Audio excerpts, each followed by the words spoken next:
चलते फिरते आंखों से अज़ा देखी है।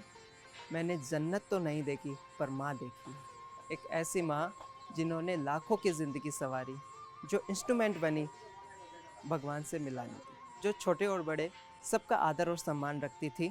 चंद्रकला बहन उम्र में भी छोटी थी और ज्ञान में भी छोटी, फिर भी दादी जी ने उनके दिल में एक अमिट छाप छोड़ी। तो आइए उन्हीं की जुबानी सुनते हैं दादी जी के साथ के अनुभव। ओम शांति। मेरा सौभाग्य है कि आज मैं उन बीती हुई उन बातों को याद कर पा रही हूँ जो दादी जी के साथ मेरे बीते हुए कुछ पल, कुछ उनके साथ जुड़ी हुई यादें। उन बातों को याद करने में सचमुच एक मानसिक तौर पर एक आंतरिक आनंद की अनुभूति होती है। दादी जी का डायमंड हॉल में प्रवेश करना ऐसा लगता था जैसे एक फरिश्ता सा चला आ रहा है और आकर के डायमंड हॉल में अंदर स्टेज पे आके खड़े होना और कुछ पलों के लिए सब कुछ थम सा जाना, सब एकदम शांत हो जाते और दादी जी को निहारना प्रारंभ करते। दादी जी भी बहुत प्यार से सबको निहारती हुई आगे बढ़ती और अपनी मीठी सी मुस्कान बिखेरती हुई आगे अपनी सीट पर कुर्सी ग्रहण करती थी। दादी जी का आना और दादी जी का कहना कि मैं तो आप लोगों के बीच में आई हूँ, अब आप लोग मुझसे जो पूछना चाहते हो पूछो। दादी जी का ये मीठा सा एक अपनापन देने का तरीका, आप लोग पूछो, आप लोग जो कहोगे वो सुनाऊंगी, आप लोग पूछो। टीचर्स बहनों को तो खास वो कहती थी कुछ पूछो, कुछ प्रश्न पूछो, ताकि आपके अंदर गहराई जा सके और आपकी जो ज़रूरत है वो आपको मिल सके।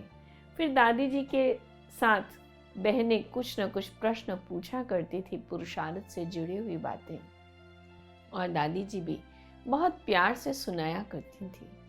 और मैं जब जब करीब दादी के आई हूँ, जब जब पास बैठी हूँ, दादी जी का पुरानी बातों का, परिवार को याद करना, ये तो छोटी सी थी, मैंने इसको छोटी सी से देखा है। कैसे ये मधुबन पांडव भवन के आंगन में खेला करती थी, कैसे ये बड़ी दीदी के साथ करीब रहती थी। दादी कई बार याद करती थी कि मैंने तो इसको तब से देखा है, ये वो छोटी सी जरा सी आज इतनी बड़ी हो गई है। आज देखो, आज इसको सब दीदी बोलते हैं। दादी इतना प्यार से मुस्कुराकर बोलती थी कि मैंने इसको बहुत छोटा सा देखा, आज तो सब इसको दीदी दीदी करते हैं और कितना बड़ा कारोबार संभाल लेती है। वो विश्वास, वो फेथ दादी की आंखों में नजर आता था, वो प्यार नजर आता था। कैसे दादी अपने मीठे प्यार भरे बोल हमें कह जाती थी और वो शब्द बाद में कानों में मानो गूंजते रहते थे। एक बार की बात मुझे याद आती है, जब मैं दादी के पास, मेरा भाग्य था दादी के पास लंदन में जब जाना हुआ, दादी ने मुझे बहुत प्यार से एक बात बोली जो कभी कभी आज भी कानों में गूंजती है कि देख, मुझे एक जयंती मिली थी सिंधी बच्ची, और उसने कितना आज आगे संभाल लिया और कितनी आगे चली गई है। एक तू मिली है, अब तुम मेरे पास रह जाओ ना, तुम दो बहनें हो जाओगी, बहुत अच्छा लगेगा मुझको, तुम रह जाओ मेरे पास। और जब दादी ने मुझे ये बोला कि मुझे एक दूसरी बहन आज मिली है, एक थी एक और मिली है, सचमुच वो समय, वो क्षण मेरे लिए बहुत मधुर स्मृतियों से जुड़े हुए थे और वो स्मृतियाँ आज भी मेरे कानों में गूंजती हैं। कभी कभी दादी कहा करती थी मुझे देख करके, ये तो फल वाली की बेटी है ना, फल वाले की बेटी है, देखो कितना इनका भाग्य है इस परिवार का। माँ बाप और ये सारा परिवार बाबा का बन गया और शुरू से बचपन से ही बाबा के कार्य में ये सहयोगी बन गए, पूरा परिवार लग गया, ये तो यहीं की गई हुई आत्मा है। दादी ऐसी ऐसी बातें बहुत बार कहा करती थी। मुझे याद आता है वो पल जब मैं दादी के साथ यहीं पांडव भवन में एक बार थी। पांडव भवन में दादी जी अपने पुराने कमरे में थे और दादी मिल रही थी। काफ़ी पुरानी बात मैं आपसे कहने जा रही हूँ। तो मैं और मेरे मदर फादर दोनों थे, दादी से मिलने के लिए गए थे। उन दिनों में दादी आई हुई थी और जब दादी से मिलने गए तो दादी ने मुझे हंस करके बोला,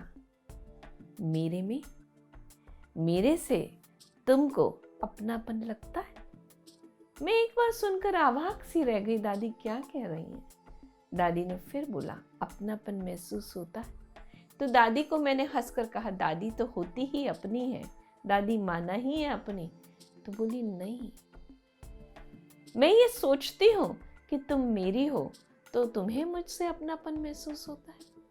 तो मैंने दादी को कहा, दादी हाँ, आप ही तो हमारे हो, आपने ही तो हमें इतना पाल के बड़ा किया है, आपने ही तो हमें एक जीवन की राह दी है। इसी प्रकार जब यही बात जुड़ती हुई, जब मैं एक बार लंदन में दादी के साथ थी, तब दादी ने तब भी मुझे ये कहा था, देखो तुमको दीदी से बहुत प्यार था, बड़ी दीदी से बहुत प्यार था, तुमने उनकी पालना ली है। मेरे से दीदी, चंद्रमणि दादी, मनोहर दादी सब मेरे में समाये हुए हैं, तुम उनको महसूस करो, सब समाये हुए हैं मेरे में। एक नहीं, 5 रूप है। दीदी का भी रूप है, चंद्रमणि दादी का भी रूप है, मनोहर का भी रूप है। इस तरह से दादी जब अपनापन देती थी और कहती थी, तुम ये नहीं सोचना कि दीदी चली गई, क्योंकि मैं और हमारा परिवार दीदी के बहुत करीब रहा। तो दादी बार बार मुझे कहा करती थी, तुम ये नहीं सोचना दीदी चली गई, मैं बैठी हूं, मेरे में दीदी को देखो और तुमको जो कहना है वो कहो, दादी जवाब देगी, दादी उस बात को रखेगी भी, जो कहेगी दादी उसको पूरा करेगी, चिंता मत करना, बैठी हूं मैं। इस तरह से दादी जो अपनापन देती थी वो कभी कभी बहुत याद आता है। लगता है कि दादी भले हमारे सामने साकार में तो नहीं है, लेकिन इनके ये जो शक्तिशाली बोल है, इनका जो दिया हुआ प्यार है, वो हमारे साथ है। मात्र केवल प्यार ही नहीं, दादी हमें इतनी मधुर शिक्षाओं से सजाती थी। दादी हर बार नए नए शब्दों की सिमली बनाकर बोला करती थी और खासकर 3-3 शब्द निकाला करती थी, एक जैसे मिलते जुलते 3 शब्द। तो मुझे ये चीज़ बहुत अच्छी लगती थी। ये दादी की वोकैबुलरी कहाँ से आती है? दादी की ये जो वोकैबुलरी है वो बड़ी अद्भुत महसूस होती थी। तो जब भी दादी क्लास में आकर क्लास कराती थी तो मैं हमेशा नोट करती थी कि दादी आज कौन से शब्दों का आपस में मिला करके दादी यूज़ करती हैं और उसका डेफिनेशन कौन सा देती हैं। तो कई ऐसे शब्द रहे दादी के जो दादी हमेशा मिला करके सिमली बना करके 3-3 शब्दों की, गुणों की, 3 गुणों की, 3 शक्तियों की, ऐसे दादी सुनाया करती थी। वो बहुत अच्छा महसूस होता था। और जो सुनाने का तरीका था दादी का, शिक्षा देने का, या जो दादी क्लास कराती थी, उस समय तो ऐसा महसूस होता था ये सब सहज बातें, ये तो हम कर सकते हैं, मुश्किल तो है ही नहीं। लेकिन जब बाद में चिंतन करते थे, अच्छा इसकी गहराई में जाना है और इसको ऐसे अभ्यास करना है, तो लगता था कि अच्छा इसमें तो काफ़ी गहराई है। लेकिन जब दादी सुनाया करती थी और सहज हल्के रूप में सुनाती थी कि अरे उदारता चाहिए, सरलता चाहिए, सत्यता चाहिए, दादी उस लहजे में बोलती थी। आत्मा में क्या चाहिए? सत्यता, सरलता, बस। बाबा के बच्चों में तो सत्यता होनी चाहिए, सरलता होनी चाहिए, ये हमारा ब्राह्मण जीवन का श्रृंगार। सहज भाव में दादी ऐसे शिक्षाओं को दिया करती थी। तो दादी जी का एक तरह से जीवन जो था वो बहुत सरल, जो मैंने महसूस किया, बहुत पवित्र, प्योर। ये बहुत देखने वाली बात थी, एकदम पवित्र। दादी के आभा दादी के उसमें से दिखाई पड़ती थी। कोई फरिश्ता चला आ रहा है, कोई छोटा सा एकदम कोमल सा फरिश्ता है, जब पास में आके खड़ा हुआ और दादी जब क्लास के बाद झूमती थी और हमारे भाई लोग अक्सर करके साउंड डिपार्टमेंट वाले जो गीत बजाते थे, चलते चलते मुझे कोई मिल गया, दादी कैसे झूमती थी, एकदम अपने आप में आकर के सहज भाव से बच्चे की तरह दादी झूमने लगती थी और खोने लगती थी। ऐसे ही मंच पर भी कई बार दादी के साथ हम लोग एक ही मंच पर रहे। कई बार दादी सभा में आती थी, कोई प्रोग्राम में मुझे कोऑर्डिनेशन मिला हुआ होता था और दादी स्पीकर, चेयरपर्सन, आशीर्वचन के लिए होती थी दादी।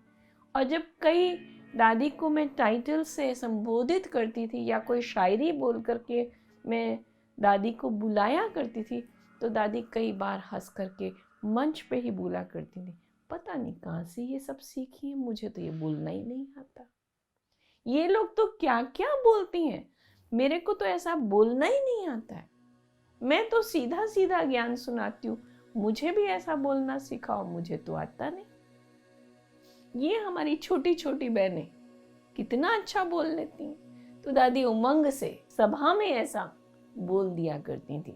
मुझे याद है जयपुर में जब दादी आई थी तो एक बार दादी अमृत वेले का योग करा करके सभा में खड़ी हुई थी।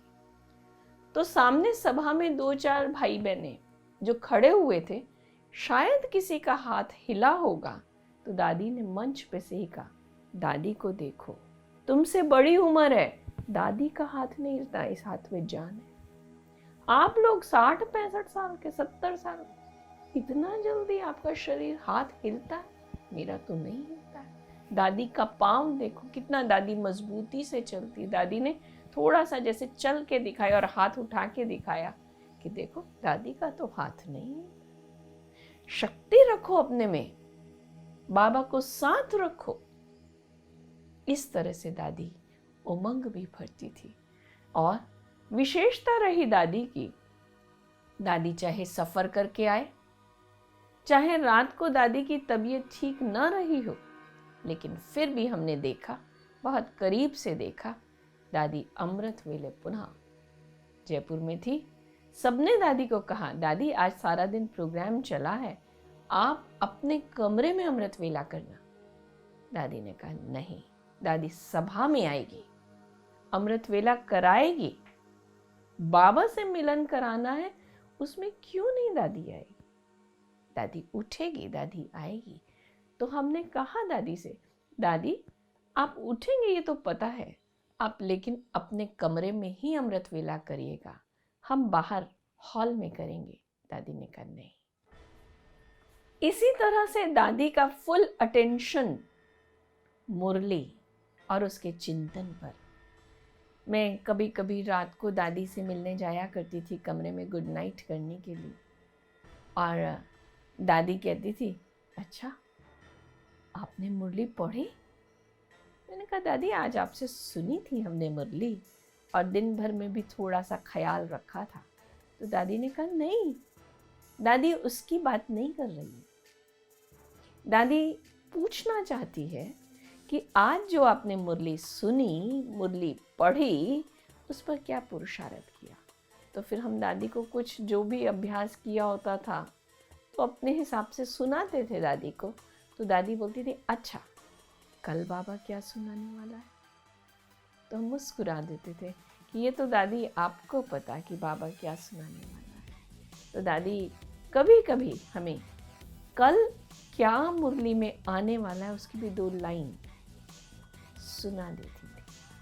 तो मुझे ऐसा महसूस होता था कि दादी का मुरली से बहुत प्यार था, और साथ ही साथ मनन चिंतन, इसमें दादी अपने आप को रमाए रखती थी, अपने आप को व्यस्त रखती थी, उसी में सोचती थी, उसी में जीती थी वास्तव में। और साथ ही साथ ऐसा भी प्रतीत होता था दादी को देख करके, बहुत न्यारी और बहुत प्यारी, सबसे न्यारी थी। हम ये कह ही नहीं सकते थे कि दादी किसी बात में उलझी हुई या सोच में। दादी कभी भी अपने आप को ऐसी वैसी बातों में नहीं डालती थी। एक बार की बात है, दादी ने मुझे कहा, हमने दादी से पूछा था दादी आप इतना सब होते हुए, इतना व्यस्त रहते हुए, इतनी कारोबार होते हुए, इतने भाई बहन होते हुए, इतनी समस्याएं परिस्थितियां आती हैं, तो ऐसे में आप योग कैसे कर पाती हैं? कैसे आप अपने आप को न्यारा रख पाती हैं? दादी ने बहुत सुंदर सा जवाब दिया था कि मैं इतना इन बातों में जाती ही नहीं, मैं इन बातों में इन्वॉल्वमेंट रखती नहीं। तो हमने बल्कि पूछा, दादी आपका इन्वॉल्वमेंट तो पहले है, उस समय तो आप चीफ ऑफ द इंस्टीट्यूशन थे, तो हमने आपसे पूछा आपका इन्वॉल्वमेंट तो पहले है। दादी ने कहा हर डिपार्टमेंट अपना अपना अलग अलग संभाल रहा है, बाबा संभाल रहा है। ओम शांति। प्रभा बहन, आप भी वंडरफुल हो। अभी पूछती हो तुम ज्ञान में कैसे आई, पहली लाइफ कैसी थी और अब की लाइफ कैसी है। ये पहली कैसे थी, पहली भी मैं बाबा की अच्छी तरह से जानती थी। पता नहीं मुझे अपने बाप के साथ इतना प्रेम नहीं था जितना बाबा के साथ था। बाबा के पास कलकत्ता में जमारी था ना, जब कलकत्ता में गए थे हमारे दो बहनें, दूसरी बहन बाप लेके गया बाबा के दुकान पर। बाबा ने हम दोनों बच्चियों को इतना प्यार किया। मैंने कहा, तो पूछा ये बच्चियाँ कहाँ रहेंगी, तो उसने कहा हम गेस्ट हाउस में बंद किया है। कहा नहीं, ये तो अपने बाप के घर रहेंगे। इतना बाबा की नेचर ऐसी। जब से शिव बाबा आया वो उसके बाद तो और अलग रहा। उसके पहले भी जब बाबा गीता पढ़ता था तो भी ऐसे पढ़ता था। जो हम बाबा के पास का घर में ऊपर में बैठ के पढ़ता था, मैं जाकर बाबा के पास सुनती थी।